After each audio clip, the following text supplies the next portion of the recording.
You ever look at a $20 million settlement check and think, no way is this justice? Not really. That's what ran through Jasmine Taylor's mind, staring at that number 6 months after her 14-year-old son Andre was tossed by a flight attendant for nothing more than politely asking to use the bathroom. That's right, tossed on a routine flight, in front of a plane full of strangers, all because someone in a polyester uniform saw his black skin and assumed threat.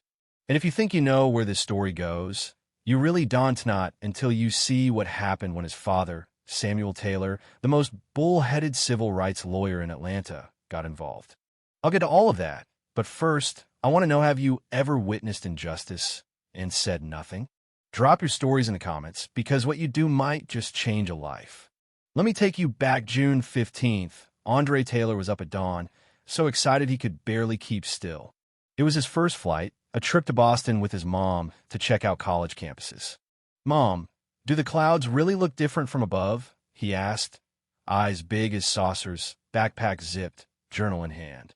Jasmine, a nurse who'd seen her share of heartbreak, smiled at her son, thinking about all the dreams he had. She wished Samuel could join them, but he was neck-deep prepping for a discrimination case. "Your dad will meet us in Boston, honey, right after his trial," she promised. The drive to the airport, the check-in, the people watching at the gate was all ordinary, right up until they boarded Sky High Airways Flight 1372. Here's where you start noticing things if you're paying attention. As Andre and Jasmine got on, the flight attendant, Brenda Wilson, her smile, all tight lines and tired eyes, greeted the white couple ahead of them like old friends, chatty, promising special desserts. When she turned to Jasmine and Andre, though, her face closed right up. "Boarding passes," she said, cold, not a glance, not a welcome aboard. Andre caught it, too, how Brenda was all warmth with white folks and cold with black and brown passengers. "Just focus on your first flight, honey," Jasmine whispered, squeezing his hand. Cruising altitude, clouds like cotton fields below, Andre watched passengers ignore the seatbelt sign and slip to the restroom. Eventually, he couldn't hold it any longer. He stood up, headed for the aisle, only for Brenda to block him, arms crossed, voice sharp, seatbelt signs on. "Back to your seat." Andre, polite as ever, tried to explain. "Ma'am, I really need to go where folks went. I thought it was okay." She snapped at him, louder this time, enough that people started to look up. Jasmine tried to intervene. "Excuse me, my son just," but Brenda cut her off, lecturing about regulations. Meanwhile, a white teen had just come out of the restroom. No scolding, no drama. Andre, embarrassed, gestured, "That boy just went, you didn't stop him." Brenda's face hardened, and the tension in the cabin ratcheted up. People were watching now. That's when Brenda's hand dipped into her pocket. You ever see a moment slow down and just know it's going to end bad? She pulled out a taser, and before anyone could react, shot Andre with it. The crackle of electricity, the scream, the convulsing body, people gasped. Someone shouted, "She tossed that child." Phones whipped out, recording everything. Jasmine hit her knees, pulse racing, nurse instincts fighting. Panicher's son, shaking, wetting himself from the shock, eyes wild with fear and pain. "He's 14. He needed the bathroom. What is wrong with you?" she screamed. Brenda, still holding the taser, claimed Andre was becoming aggressive. That's when Walter Green, a black man in a cardigan, retired principal, as we'd later learn, stood up. "I saw everything. That boy did nothing wrong." Passengers started to pick sides. Some, like a white businessman, muttered about threats.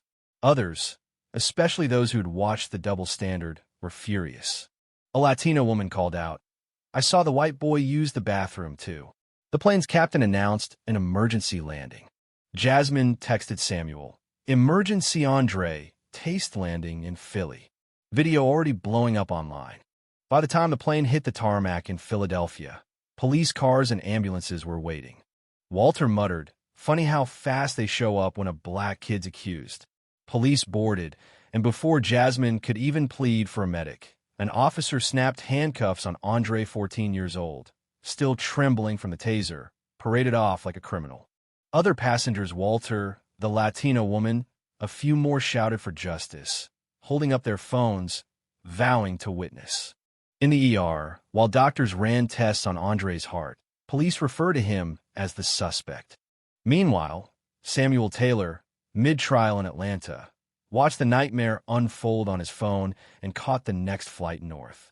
When he arrived, the detective tried to pressure Jasmine, whispering threats about federal charges if they pursued the case. But Samuel was built for battle. "You're threatening my son for being a victim?" he growled. With Eleanor, his investigator, Samuel unearthed Brenda's ugly record, multiple complaints from black passengers, all buried by Richard Collins, Sky High's head of security, a man with deep police connections and some truly rotten views. But here's the twist: Olivia Martinez, a Sky High flight attendant, risked everything to hand Samuel a USB drive. Inside, proof of a shadow passenger management program, racial profiling, off-the-books tasers, make an example of certain passengers, all signed off by Collins and the CEO. With FBI agent Washington working behind the scenes, the case went from one traumatized kid to a class-action bombshell. Then Sky High struck back. Smear campaigns, fake news about Andre being violent, cyber attacks, threats, even a reputation firm pumping social media with bot comments. Walter Green lost his job for standing up. Olivia went into hiding. Jasmine's nursing license came under review. But the family didn't crack. "If they can do this to me with my dad, a lawyer, what about kids with nobody?" Andre asked. So they pressed on. In court, Samuel shredded the airline's excuses, pointed out that Brenda let the white kid use the bathroom without a word, that flight attendants aren't issued tasers, that Collins had created a secret team for difficult passengers. Passengers testified. Olivia and the FBI agent laid out the whole corrupt system, racial profiling, dressed up as safety. When the jury retired, Sky High's lawyers offered $15 million and a public apology. Samuel turned it down. Verdict day. The jury found for the Taylors on every count: violation of civil rights, assault, negligent hiring. $20 million compensatory, $50 million punitive damages. Judge referred Sky High execs for criminal prosecution. The case rewrote airline security policies nationwide: more unofficial management squads, mandatory bias training, transparency on passenger complaints, and oversight boards with real teeth. Andre and Jasmine started a foundation for kids facing discrimination. Samuel built a legal team to fight travel injustice pro bono. Walter got his job back. Olivia helped build new protections for passengers.